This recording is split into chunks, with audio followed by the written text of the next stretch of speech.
Hello student, alpha classes में आपका स्वागत है। जैसा आप सभी को पता है कि एंट्रिकल कैलकुलस में मैं आपके सामने आज फिर से एक नया चैप्टर नंबर 7 लेके हाजिर हूँ। ठीक है ना।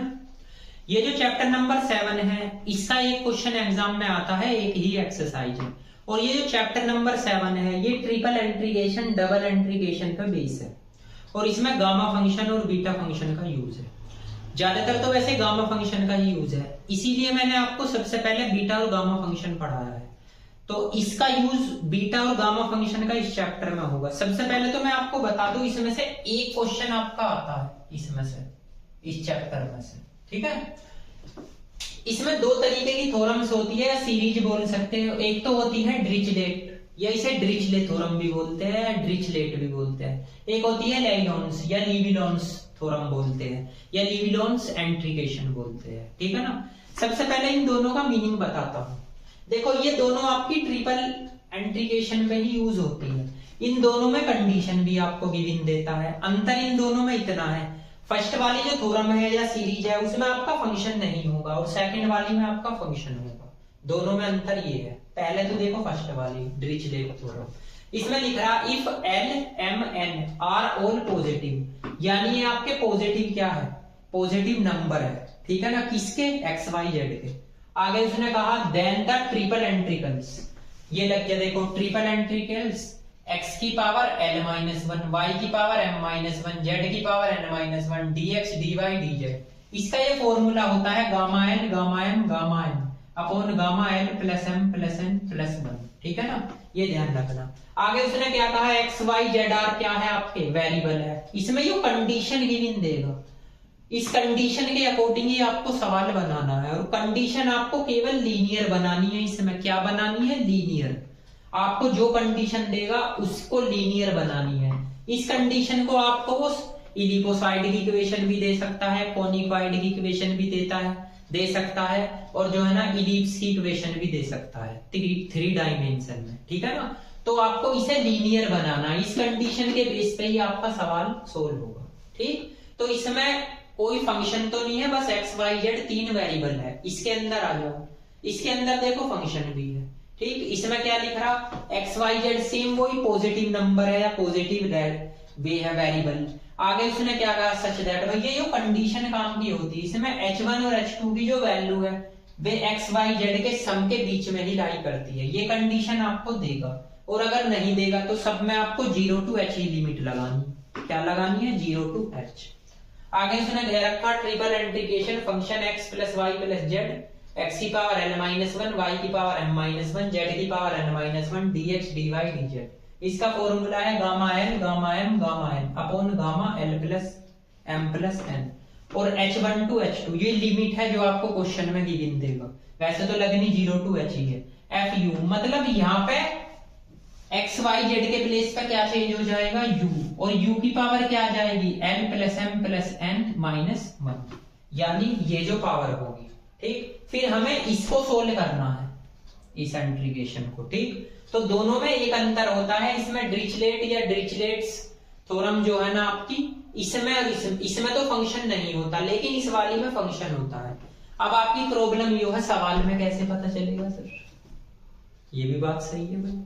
देखो सवाल में आपको लिख के देगा ये वाली थ्योरम्स लगनी है या ये लगनी है, और अगर आपको लिख के ना दो तो जिसमें फंक्शन होगा उसमें तो ये वाली लगाओगे। फंक्शन का मतलब जैसे कोई भी फंक्शन दे दे आपको, साइन का, कोस का, लोग का, एक्स स्क्वायर का, कोई भी, और जिसमें आपका फंक्शन ना देखा एक्स वाई जेड हो गए उनके वेरिएबल, तो उसमें आपका ये वाली थ्योरम लगेगी। ठीक। कभी कभी एग्जाम में इनका स्टेटमेंट आ जाता है, तो अगर आपके एग्जाम में इसका स्टेटमेंट आए तो आपको ये लिखना जरूर है, और इसका स्टेटमेंट आए तो आपको ये लिखना जरूर है।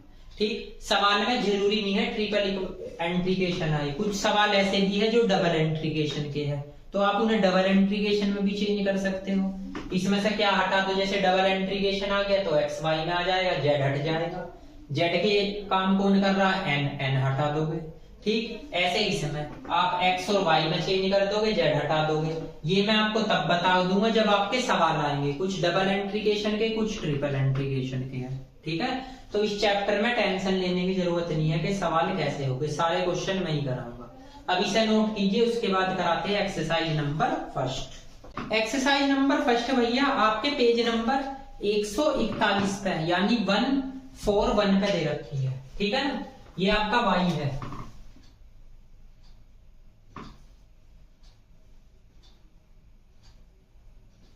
y।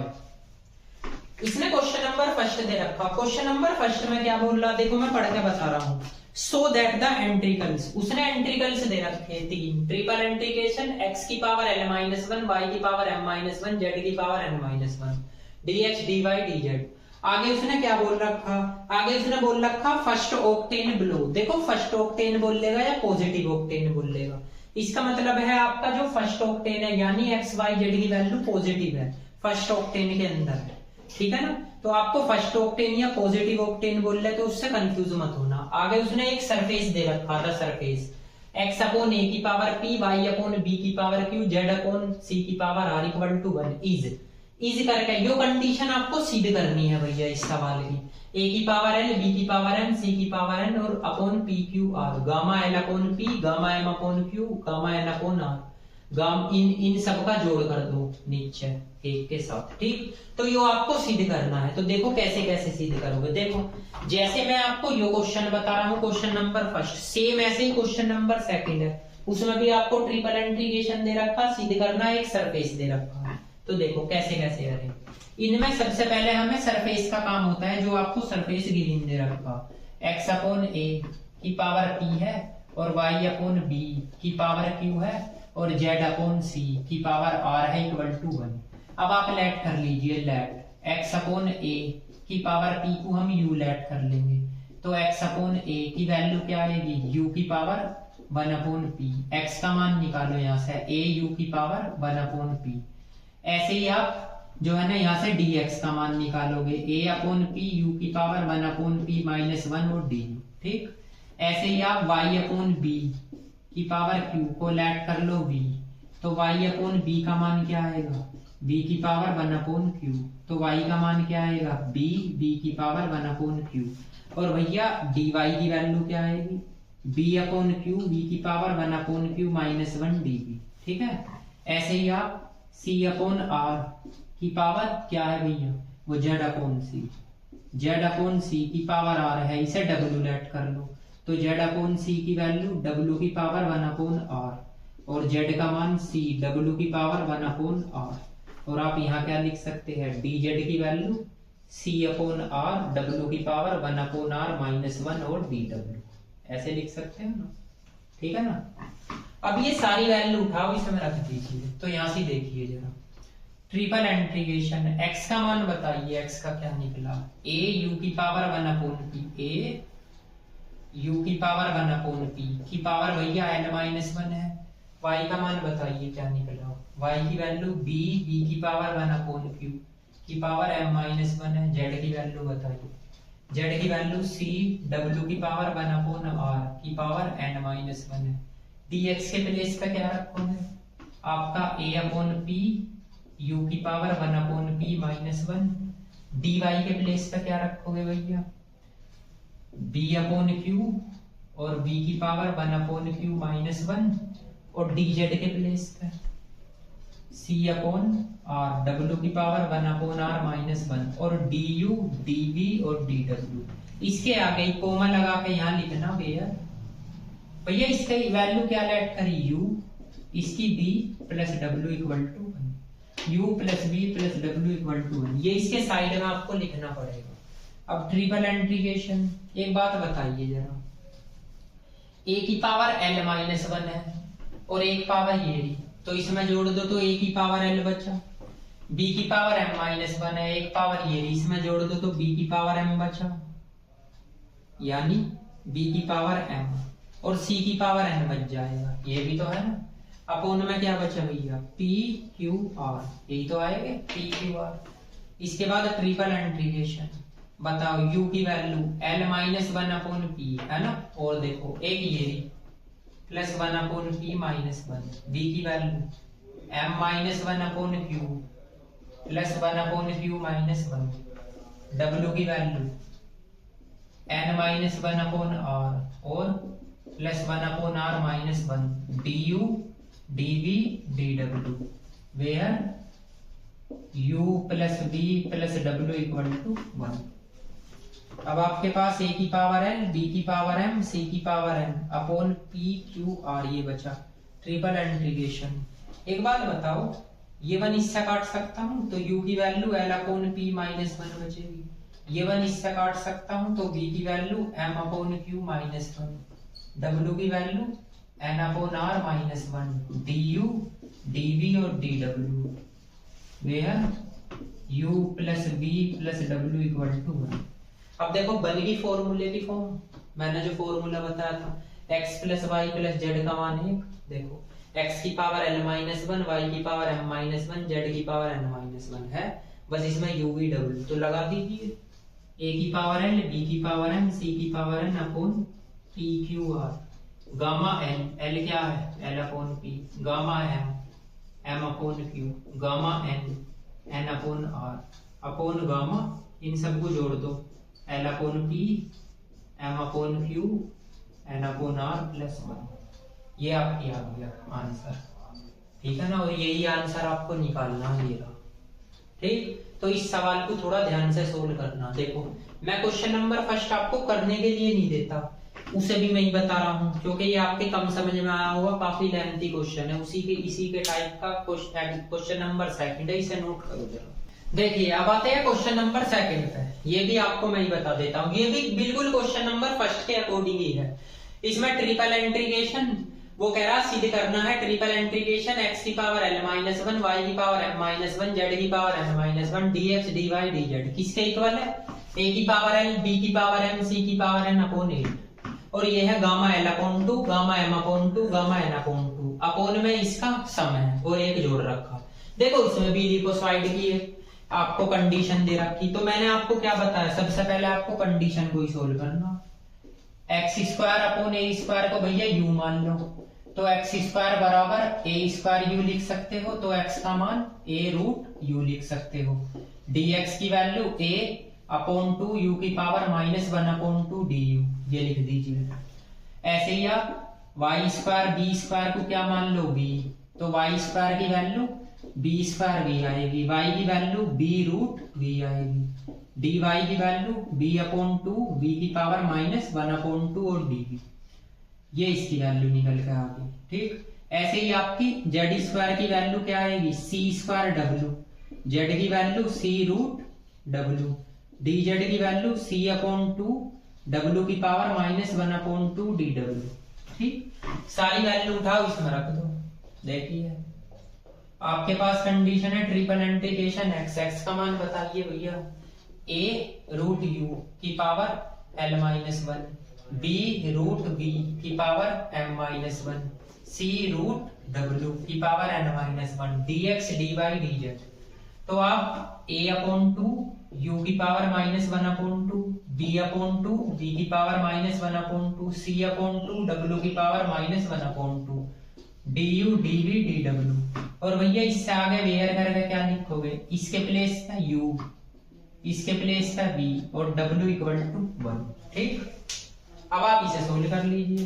तो देखो a की पावर n माइनस 1 तो ये है, एक पावर ये भी जोड़ दो, b की पावर m माइनस 1 है, एक पावर ये भी जोड़ दो, c की पावर n माइनस 1 है, एक पावर ये भी अपॉन 2 दूनी 4 दूनी 8, ट्रिपल इंटीग्रेशन u की पावर l, अब ये हो जाएगा l minus 1 upon u 1/2 power. अब u की पावर और देख लो 1/2 यू नहीं, सभी ऐड करो, ऐसो ही b की power m minus 1 upon 2 1/2 power ये, w की power n minus 1 upon 2 1/2 power ये, du dv और dw, where u plus b plus w equal to 1, ये आपको लिखते चलना है, ठीक है। अब देखो a की पावर इससे कैंसिल, b की पावर भी m, c की पावर भी n अपॉन 8 ये आ जाएगा, ठीक है ना, ये कैंसिल आउट हो जाएगा। u की पावर 2 एलसीएम ले लो, क्या बचेगा भैया, 2 एलसीएम लेने के बाद l अपॉन 2 और माइनस 1, भाई माइनस के 2, इस 2 को इसके अपॉन में भी सेपरेट करना, इसके में भी ऐसे, इसकी value m upon 2 minus 1, w की value n upon 2 minus 1, du dv dw, where u plus v plus w equal to 1। देखो बन गई फॉर्मूले की फॉर्म, अब फॉर्मूला लगा दीजिए। तो a की पावर n, b की पावर m और आपका c की power n upon 8 gamma l upon 2 gamma m upon 2 gamma n upon 2 upon इन सबको जोड़ दीजिए। l upon 2 m upon 2 n upon 2 plus 1। ये आपकी राइट हैंड साइड आ गई वैल्यू की, ठीक है ना। ये कंडीशन देखो ये आ गई, ठीक, ये आ गई आपका। क्वेश्चन नंबर 3 पे 3 में एक चीज बोल रखी उसने कहा प्रूफ दैट आपको सिद्ध करना है area in the positive octane. देखो पॉजिटिव ऑक्टेन बोल रहा है, इसका मतलब क्या होता है, इसको आपको एरिया की वैल्यू निकालनी पॉजिटिव एरिया की। उसके लिए उसने कर्व दे रखा है x की पावर n प्लस y की power n equal to a की power n and the coordinate axis. मतलब जो वैल्यू आप निकालोगे उसका आंसर ये सिद्ध करना है a square gamma 1 upon n का whole square upon 2n gamma 2 upon n। तो सबसे पहले तो आपको एक चीज बता दूं कि एरिया का फॉर्मूला ये होता है dx dy। आपके पास x और y है, x और y का ही कर्व दे रखा है, x की पावर n प्लस y की power n equal to a की पावर n। इसे ऐसे लिख सकते हैं x की पावर n अपॉन a की पावर n, y की पावर n अपॉन a की पावर n इक्वल टू 1, या x अपॉन a की पावर n, यहाँ पे y अपॉन b की पावर n इक्वल टू 1। ये आपका x y में तो कोई बात नहीं, सभी ऐसे ही करो। तो आप x अपॉन a की पावर n को क्या लेट कर लो u, x की वैल्यू भैया क्या आएगी बताना, a u की पावर 1 अपॉन n, dx की value a upon n u की पावर 1 अपॉन n माइनस 1 और du। ऐसे ही आप y अपॉन b की पावर n को b मान लो, y की वैल्यू क्या आएगी b v की पावर 1 अपॉन n, dy की value b upon n b की पावर 1 अपॉन n माइनस 1 और dv रख दीजिए इसमें। dx dy, dx का मान आपका क्या है a अपॉन n u की पावर 1 अपॉन n माइनस 1 और du। इसका मान क्या है, इसका मान है आपका b अपॉन n b की power 1 upon n minus 1 dv, ठीक। और बेहद करके आपको ये कंडीशन लिखनी u plus b equal to 1, ये है ना, इसके प्लेस पे u, इसके प्लेस पे v और इक्वल टू 1। अब बताओ a है b है, ए बी तो ये हो गया और n स्क्वायर हो गया, डबल इंटीग्रेशन u की power 1 upon n minus 1 b की power 1 upon n minus 1 du dv गया u plus b equal to 1। अब देखो इसमें ट्रिपल इंटीग्रेशन नहीं, डबल है तो डबल का फॉर्मूला लगा दो, a upon b n square ये आएगा। अब आप एक बता, वो सॉरी b नहीं है भैया, इसमें a ही तो है ना, ये वाला मैंने b लिख दिया, ये देखो a है, ठीक।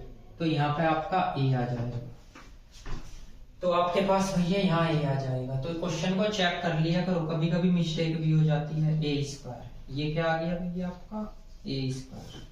अब बताओ इसमें formula gamma l gamma n upon gamma l plus m plus 1, यही तो आएगा। अब बताओ a स्क्वायर ये हो गया गामा 1 अपॉन n का होल स्क्वायर अपॉन नीचे बचा भैया n स्क्वायर, इसे क्या लिख सकते हो, ये करे 2 अपॉन n प्लस 1, यही तो लिख सकते हो।